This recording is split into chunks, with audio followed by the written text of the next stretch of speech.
This is Stuart Cameron with a look at yesterday's rugby, and let's begin at Murrayfield with Scotland defeating Japan 42-17, scoring 6 tries in the process from Tom Seymour, who scored 2, Duncan Weir, Greg Laidlaw, Alistair Dickinson and Sean Lamont, with Laidlaw kicking the rest. Japan fought back to 18-17 at one point, but in the end Scotland were too strong.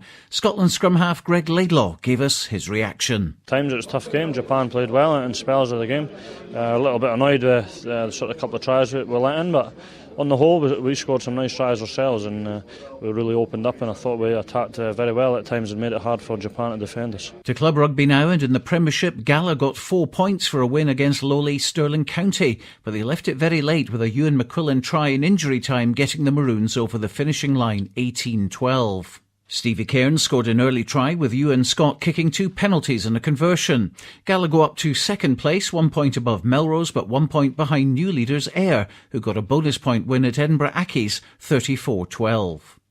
It was the first weekend of the Border Cup, and at the Green Yards, Melrose beat Hawick 30-20, but both teams scored 3 tries. Fraser Thompson, Damien Hoyland and Rory Knott crossed the line for Melrose, with Kieran Willison, who got a brace, and Nick McTaggart scoring for the Greens. Joe Help's 3 conversions and 3 penalties to Neil Rennick's penalty and conversion for Hawick made the difference. Melrose skipper Fraser Thompson. For the first half hour anyway today we played really well and got us into that lead, but we sort of let them creep back in there, which is disappointing. But again, it was through our mistake. We knew that if we gave them space, the guys in their back line and their back row forwards, Davis and Lee Armstrong and Neil Rennick and players like that, they've got a lot of good natural rugby ability about them, so we can't give them too much space and stuff. When we held onto the ball, we're equally as good as anybody, but when you don't have the ball, you'll know it's not as easy, and then it gives the other team momentum and they can generate from that. But I think looking forward next week against Glasgow Hawks is massive. We have to win that game, especially with Gala winning today. Hawick's fullback Neil Rennick. The second half we came out with a different side, put some phases together, stuck to the game plan, played well and scored some good tries. Most of this year we've been putting in great one-half performances. We just need to play for 80 minutes and we'll start beating teams like. In the other cup game yesterday, Kelso won at Hawick YM 33-14, with Dom Buckley getting a hat-trick of tries and David Gobby 2. For YM, Dean McCracken and Lindsay Gibson were awarded touchdowns. Kelso coach Darren Cunningham. We made a good few changes, so I'll have a look at some players who, fringe players, and we changed a few positions around and stuff. But it was a soft pitch, so it wasn't really ideal for running rugby, but we did, we strung some really good stuff together.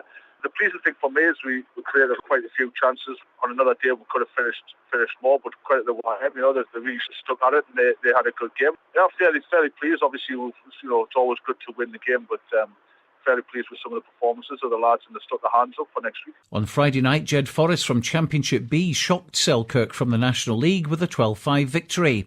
Tries from Robert Hogg and Chris Gillen were enough to give Jed the win over the cup holders, while Scott Hendry scored the suitors' only try. Here's Jed captain Robert Hogg. It's great to come back down to Riverside and play a border team, especially a division higher than us, and we just wanted to go out and show what we're capable of and how we're capable of still playing with the big boys, and we've done it tonight. The boys are extremely delighted in there. You scored 2 tries, but you've been really winning on defence, and your defence has been awesome this season. Yeah, we pride ourselves in our defence. We've said that tonight. We still keep our defence discipline.